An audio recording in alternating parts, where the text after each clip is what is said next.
Pessoal, tenho a satisfação de conversar com meu colega, professor Lindomar Fernandes, para mim um dos professores mais gabaritados aqui de Elesbão, especialmente na sua área, que é a História.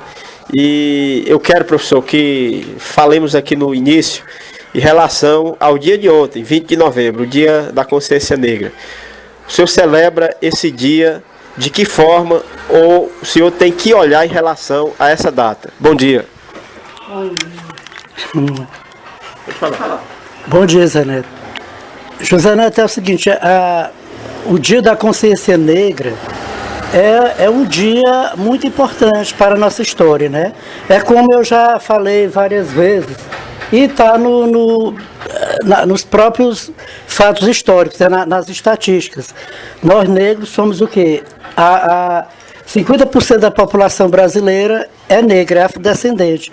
Ou seja, são pessoas que, embora não sejam genuinamente negras, mas elas têm um genótipo, né, um fenótipo negro. Então, ou seja, ela tem no seu sangue traços negroides, né? Então, o que faz com que a nossa população seja a segunda maior, ou seja, o primeiro país mais negro fora da África, né, onde se concentra a maior população negra fora da África. Com o passar dos dias, com o passar do tempo, você acha que houveria algum avanço com relação a respeito aos direitos, aquilo que as pessoas negras têm?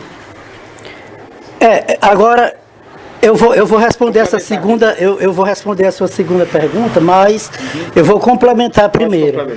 Então, é aquilo que eu vinha dizendo, né, que nós somos o primeiro país, né, o primeiro país mais negro, ou seja, onde se concentra a maior população negra fora da África.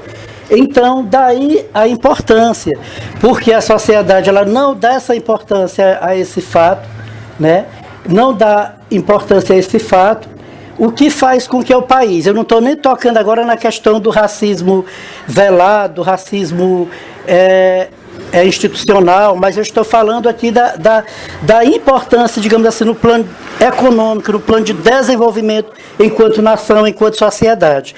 Então, respondendo a sua segunda pergunta, é lógico que nos últimos anos houve avanços, né? Houve avanços, mas esses avanços, ontem mesmo assistindo uma entrevista, hoje são 21, ontem 20 Dia da Consciência Negra, eu assisti a um programa de entrevista com uma autoridade que é do movimento negro. Sim. Então, onde ela dizia o seguinte, que agora mesmo, devido ao impeachment, o que é que a gente vê nas políticas públicas? Houve um retrocesso em tudo quanto foi de políticas públicas. Então, hoje, falar no avanço do negro é falar em relação às ações afirmativas, é falar em políticas públicas. Sim. Então, vamos pegar esse pequeno processo no qual o país está inserido, né, esse contexto atual. É um retrocesso.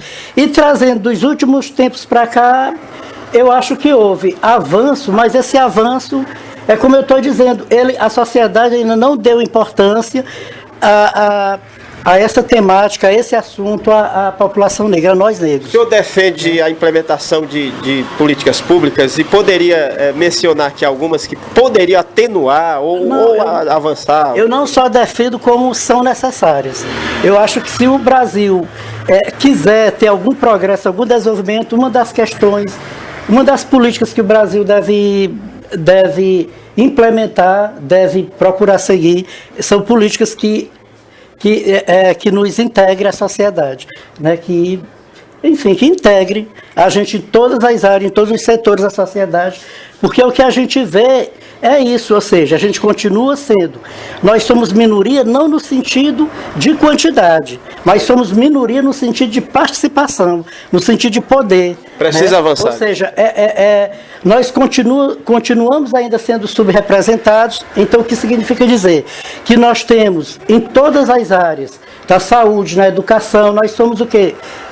Em termos de quantidade, somos inferiores. Então, a partir do momento que a gente está subrepresentado, a gente continua marginalizado. O senhor né? falou em minoria em relação aos negros. Essa minoria, o senhor considera de repente que pode ser aí algum traço de preconceito, coisa desse tipo? Não resta dúvida, com certeza, porque a educação, em primeiro lugar, eu acho que para a chave do desenvolvimento de qualquer nação, isso aí já está comprovadamente, estatisticamente provado, né? A chave para o desenvolvimento de qualquer nação é a educação.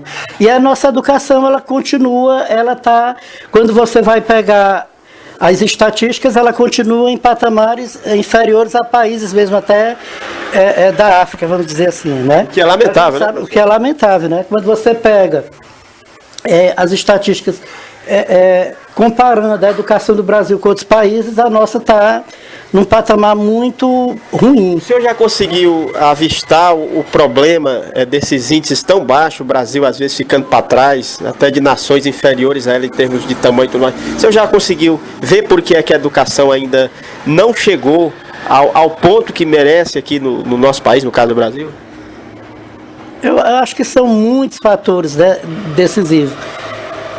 Um deles a maioria dos especialistas, né, em educação, eles falam, e é verdade, é a bendita elite, né? A elite, porque é aquilo que alguns política que se chama de esquerda, né, eles dizem, né, que as elites elas não querem, porque a partir do momento que eles é o filho do pobre, do negro, ocupando cargos, lugares que antes eram reservados somente aos filhos dos brancos e ricos. Isso incomoda ele. É a questão da senzala entrar na casa grande, né?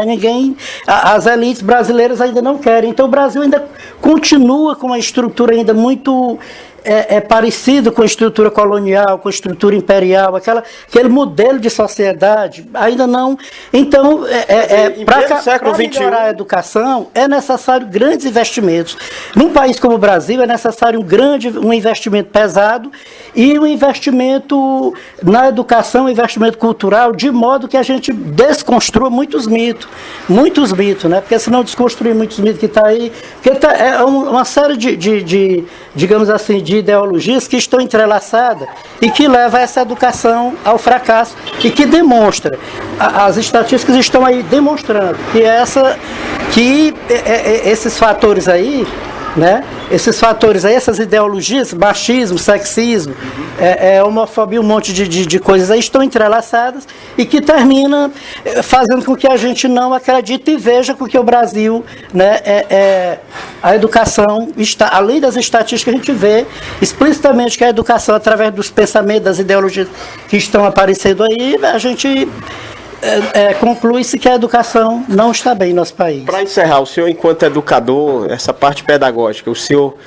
trabalha essa parte da conscientização em relação aos negros, coisas desse tipo? Olha, ontem mesmo eu estava fazendo uma reflexão, ontem dia 20, eu estava fazendo uma reflexão sobre essa questão das datas, 20 de novembro e 13 de maio.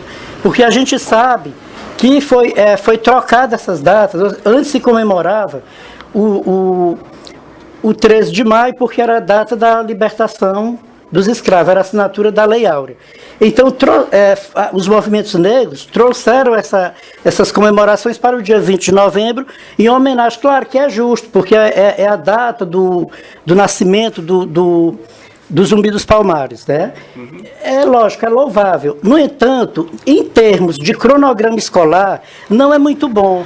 Por quê? Porque a escola, o dia 20 de novembro, ele já pega o encerramento do ano letivo e ainda falta muita consciência nas escolas com relação a essa temática, a não ser que as escolas privilegiem esse de 20, mas já pega o final do ano letivo, já um mês assim, de encerramento escolar, então isso não é muito bom, torna a data, torna o tema. Eu acho, professor, que essa data poderia ser trabalhada de uma maneira mais efetiva. Assim, o dia 20 de novembro. E não é assim. Em parte é dado uma ênfase maior, noutras não. Então, por que o 20 de novembro ser mais lembrado, ser mais trabalhado, feito uma comemoração mais efetiva em cima disso? Porque a gente vê assim, uma coisa assim, muito solta no dia 20 de novembro se tratando de comemoração. Olha, como eu já lhe falei, o 20 de novembro, a data ela foi transferida para o 20 de novembro por conta do Zumbi dos Palmares. No entanto, em termos de educação, de cronograma, porque as escolas elas seguem um cronograma, elas seguem, então a gente, para iniciar lá, ou seja, para que ela tenha esse respaldo, trazendo para a educação, que é o setor mais responsável para visibilizar essas datas, né? Em primeiro lugar, eu acho assim, ela é uma data, Zé Neto, que não podia ser uma efeméride. Ela tinha que ser prioridade, ela tinha que ser lembrada durante todo o ano. Né? Assim como a gente vê no país todo essas efemérides, que eu não concordo, né? Porque o respeito aos pais, o amor à mãe tem que ser todo dia do pai, da mãe, o amor ao país, quer dizer, então ela é tratada como uma efeméride, só naquela, né? Então não tinha que ser assim, tinha que ser lembrado o ano inteiro, né? Tinha que ser lembrado o ano inteiro, porque é algo muito sério em nosso país, né? É feriado, mas não é no país todo, né? A não ser que o presidente tivesse decretado, né? Que fosse um feriado nacional, mas infelizmente o professor Lindomar tem a missão do dever cumprido enquanto educador, enquanto um formador de opinião, assim, em sala de aula? Sinceramente eu não sei, né? Eu não sei. Aí a resposta que eu só sei que bem ou mal eu já dei, eu estou dando minha contribuição, né? De alguma forma, porque eu sempre deixei claro, apesar de muito pobre, apesar da própria profissão de professor, o que é lamentável as pessoas entrarem, muitas vezes porque por uma questão econômica ao invés de ser por vocação, o que é lamentável, porque todos nós deveríamos entrar mais por vocação, mais por uma questão das circunstâncias, questão mesmo da estrutura social do país, faz com que as pessoas se tornem professor por uma questão mais econômica de necessidade. Mas, no entanto, o correto seria a gente entrar, e eu entrei, né, seria entrar por vocação. E eu sempre, apesar de ser muito pobre, dizer que, claro, que eu dependo economicamente da profissão, mas eu também não vou dizer que eu não tivesse vocação. Eu tenho vocação e sempre tive. Agora, é muito difícil hoje na educação, é muito difícil você hoje trabalhar com essa questão da conscientização, porque, né, a gente vê que não... A disciplina História, por exemplo, é muito desvalorizada. E essa disciplina, você sabe que sempre que tem um governo autoritário, eles procuram, e o próprio sistema não dá valor. Então, é muito difícil a gente conscientizar, né, em relação a qualquer problema social em nosso país.